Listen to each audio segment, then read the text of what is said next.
Bonjour à tous, bienvenue sur la nouvelle vidéo de la chaîne.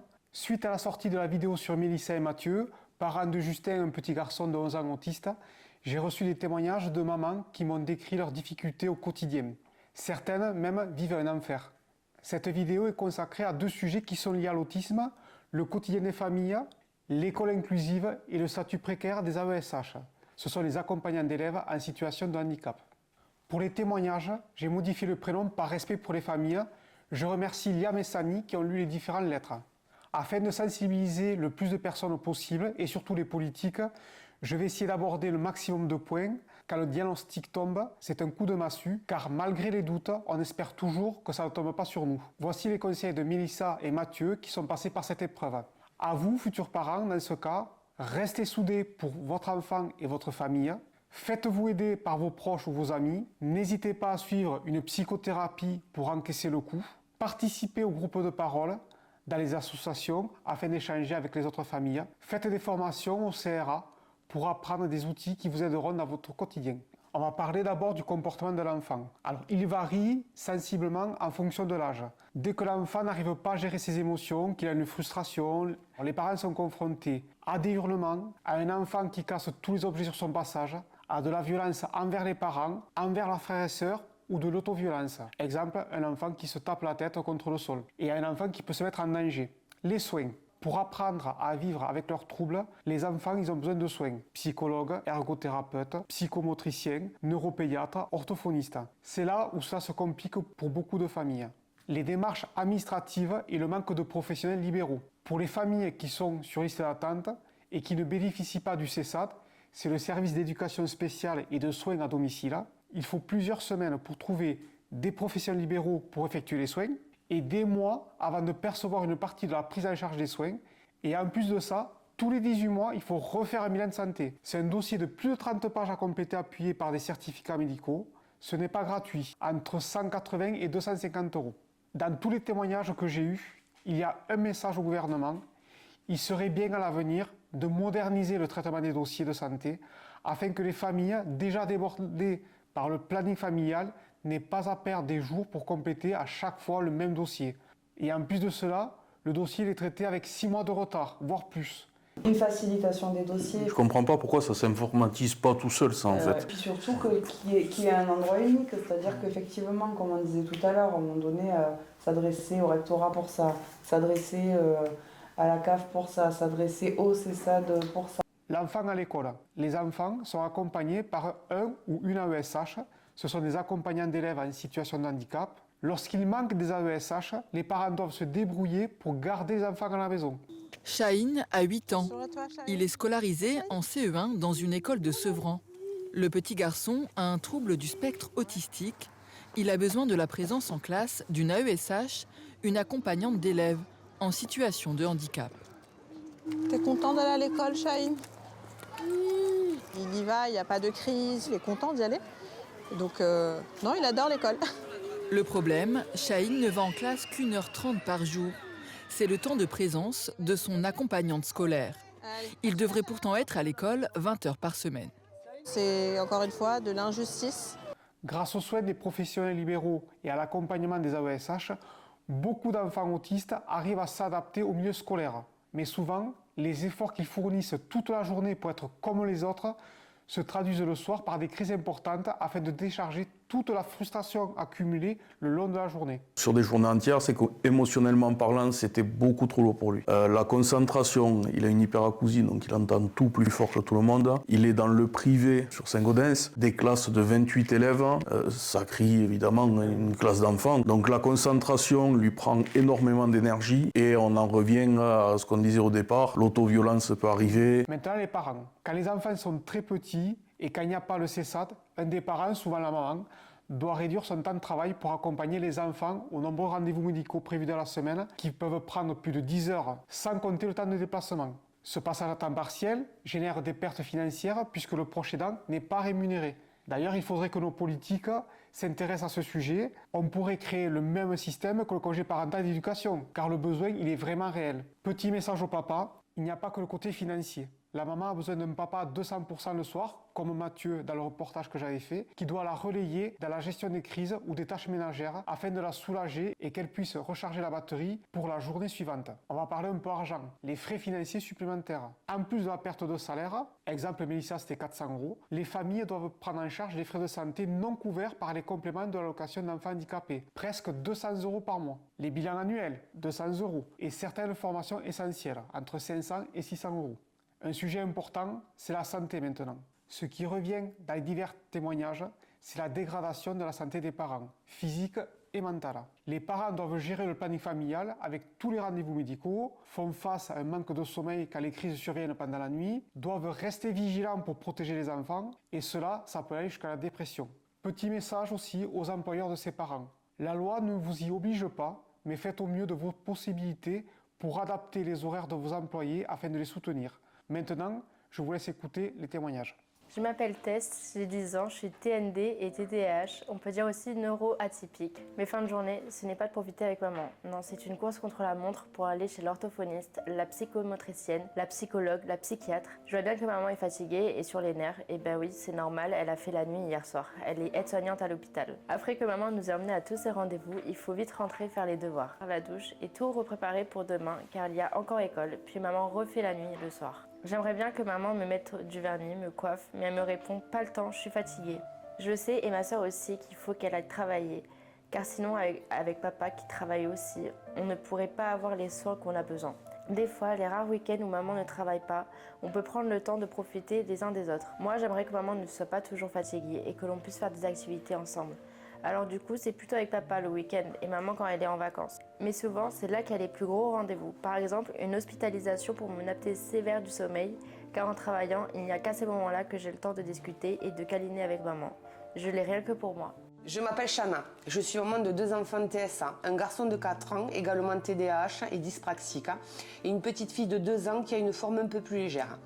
Mon quotidien en tant que mère et proche aidant, c'est supporter des scripts tridents en longueur de journée, manière pour mon fils de décharger en cas d'émotion trop forte ou de fatigue, au point de devoir utiliser des bouchons d'oreille. Vivre dans l'agressivité. Il arrive que notre fils se morde ou se tape la tête au sol dans des situations de crise. Il mord régulièrement sa petite sœur au sang. Il m'étrangle en longueur de journée. C'est aussi être en état de vigilance extrême, avoir une peur permanente des mises en danger de nos enfants. Il traverse sa route de manière impulsive, il s'enfuit, il a des comportements irrationnels comme déchirer ses habits et casser ses jouets neufs. C'est aussi supporter les rigidités du fonctionnement du TSA, les rituels et les stéréotypes. Notre garçon peut poser des mêmes questions en boucle pendant 1 heure. Par moment, il impose à la famille de vivre dans le noir. Nous n'avons pas le droit de croiser les jambes. Nous devons baisser nos manches. Nous devons ouvrir les paquets de gâteaux dans un sens bien précis. Les rituels du coucher sont interminables et il ne faut surtout pas se tromper ni oublier une étape. C'est également être physiquement épuisé par l'agitation de son enfant, les crises, le manque d'autonomie à pallier, les particularités sensorielles à compenser, le fait de devoir encore porter son enfant de plus de 20 kg qui a une faible endurance à la marche. Toute tâche est chronophage et énergivore. C'est également ne pas pouvoir avoir un sommeil de qualité. Les nuits sont infernales avec de nombreux réveils nocturnes des enfants qui nous sollicitent. C'est aussi être sans cesse en retard. Il nous faut plus de 1h30 le matin entre leur réveil et le départ de la maison pour les préparer et les faire petit déjeuner. Les rigidités des enfants, les problèmes d'attention de notre aidé nous causent des regards quotidiens. C'est être débordé par l'administratif et la logistique. Passer des heures à écrire des besoins dans un dossier MDPH qui met 9 mois à être étudié pour finalement avoir un retour inapproprié parce que la situation a évolué. C'est devoir renoncer à la carrière professionnelle. Ingénieur en formation, ayant auparavant un poste à responsabilité au sein d'un grand groupe, j'ai dû réduire mon activité à 2 jours de travail par semaine. Ce dont j'aimerais vraiment témoigner, c'est la fatigue extrême que cela engendre. Après 1 heure à passer avec nos enfants à besoins particuliers, on est vidé de notre énergie. Et pourtant, il faut tenir toute une journée. Une orthophoniste que j'ai rencontrée m'a confié qu'elle refusait de prendre en charge plus de 10 patients TSA, car elle trouve cela trop épuisant. Tandis que nous, les parents, nous gérons nos enfants 7 jours sur 7. Psychologiquement, on est épuisé, impuissant face aux comportements rigides, dangereux et destructeurs de nos enfants. L'individuel et le couple passent au tout dernier plan. On s'oublie soi-même en sacrifiant sa santé, sa carrière professionnelle. On prend à peine le temps de manger. On tombe petit à petit dans la dépression. On ne voit à aucun moment le bout du tunnel.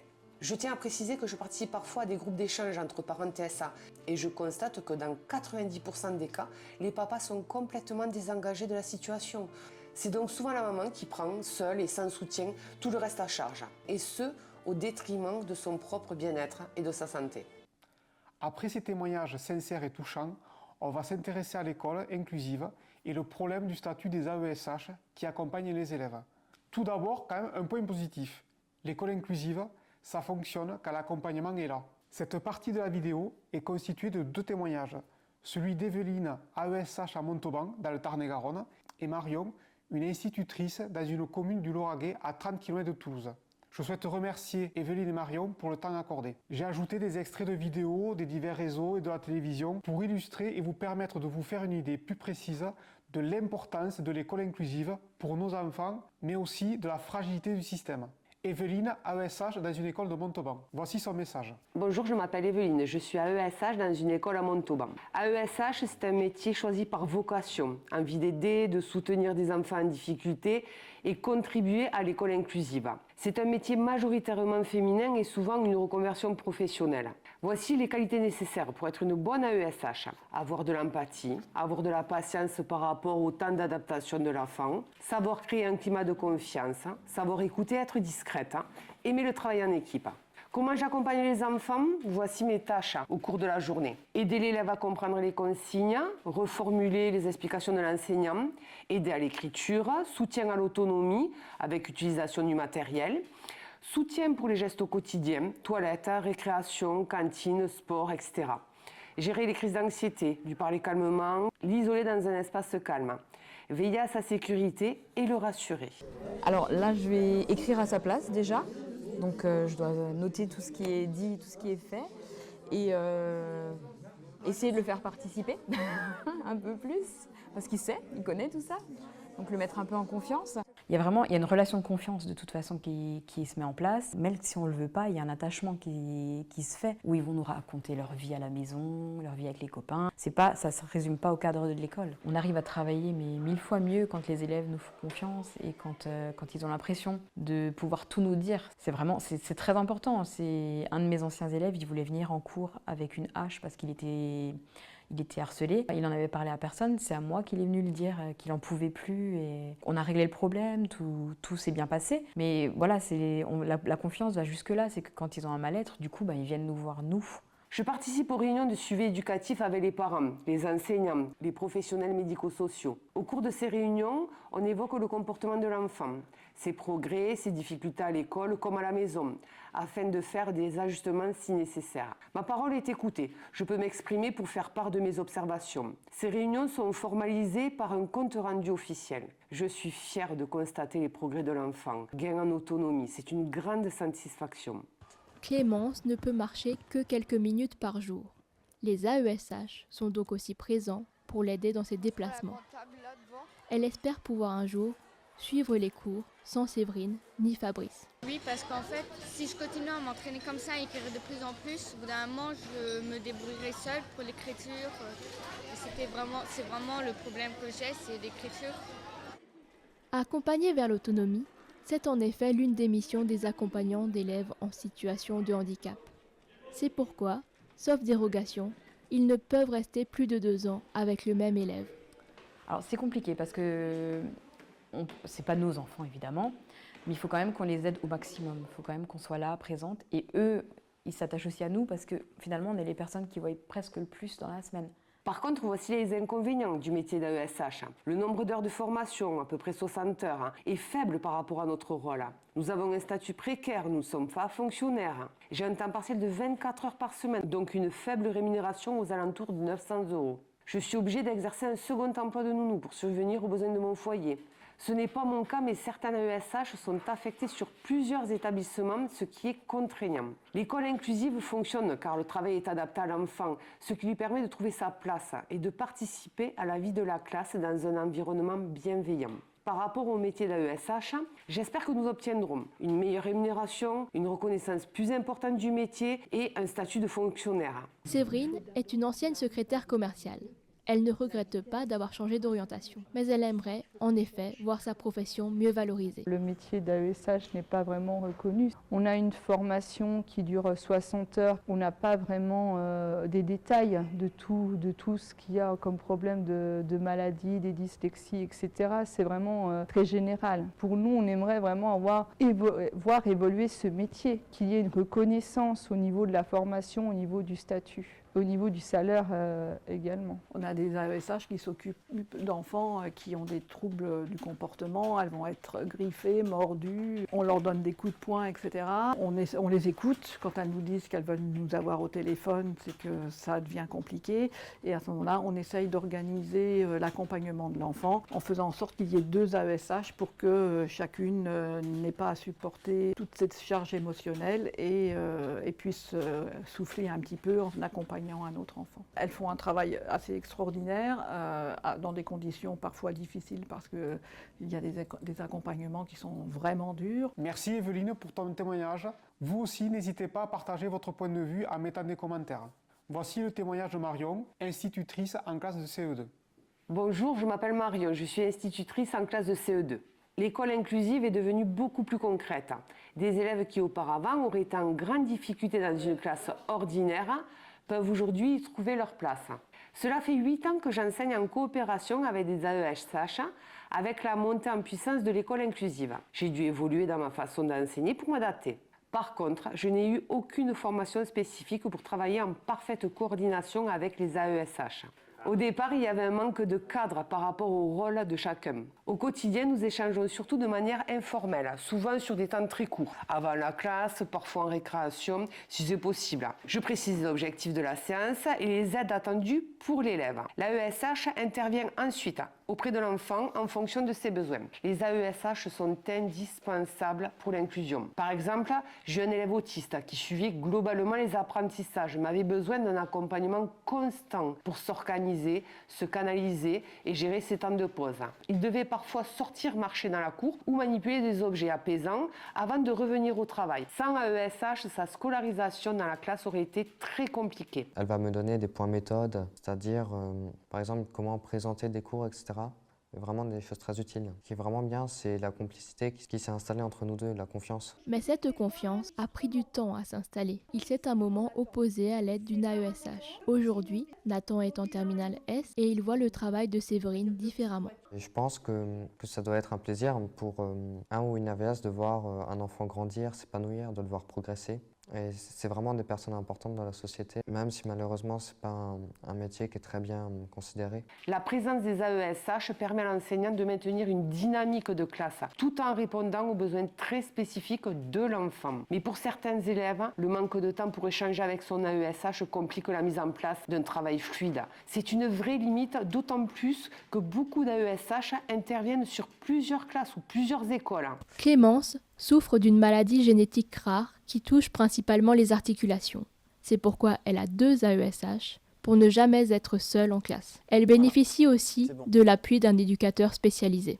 Et aujourd'hui, on a fait le choix d'inclure ces jeunes dans un cursus ordinaire, mais il est quand même important d'avoir quand même une AESH pour garantir une réussite et éviter que ce jeune soit vraiment en situation d'échec très rapidement dans un système ordinaire.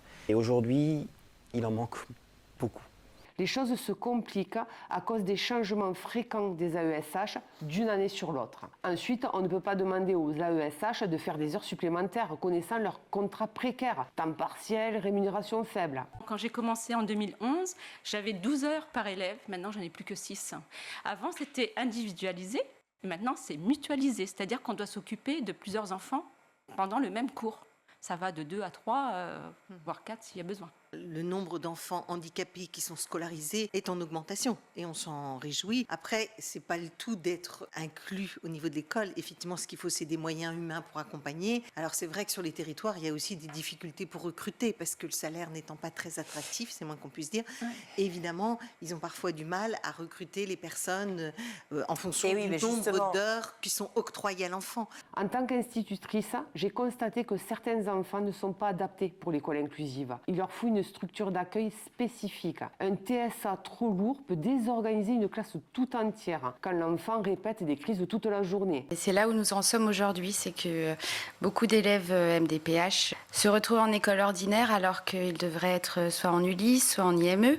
Mais il n'y a pas de place, les instituts ferment au fur et à mesure. Les instituts médico-éducatifs. Oui. Voilà, et du coup, ces enfants se retrouvent en classe ordinaire et tout le monde est totalement démuni, l'équipe éducative et évidemment les AESH puisqu'on est en première ligne. Et comme on est de moins en moins nombreux, on a de plus en plus d'élèves à s'occuper et on se retrouve à des situations complètement dingues avec des enfants pour lesquels on ne sait même pas quoi faire puisqu'on n'a aucune notion médicale, on ne connaît pas vraiment leur parcours. J'ai commencé en 2018 en maternelle, on m'a donné 2 élèves à m'occuper. Le premier jour, mon petit garçon s'est jeté contre un mur. Je me suis dit, mais qu'est-ce qui se passe? C'était un vendredi. Donc j'ai appelé ma responsable et elle m'a dit, je ne peux pas vous dire ce qu'il a. Cherchez, réfléchissez. Pour améliorer l'accompagnement des enfants, il faudrait renforcer la formation conjointe enseignants-AESH, prévoir de vrais temps de concertation, allouer une rémunération supplémentaire pour ce temps indispensable, améliorer la stabilité et la reconnaissance du métier d'AESH, augmenter le nombre d'AESH. Pour les AESH mutualisés, on fait du bricolage avec les moyens du bord. Nous devons parfois fractionner les temps d'aide. Un élève le matin, un l'après-midi, l'alternance selon les jours, ce qui nuit à l'accompagnement de l'enfant. Voilà, la vidéo est terminée. N'hésitez pas à partager votre expérience et mettez vos commentaires pour faire avancer les choses. Si vous adhérez, je vous remercie de partager, de liker et de vous abonner. À bientôt.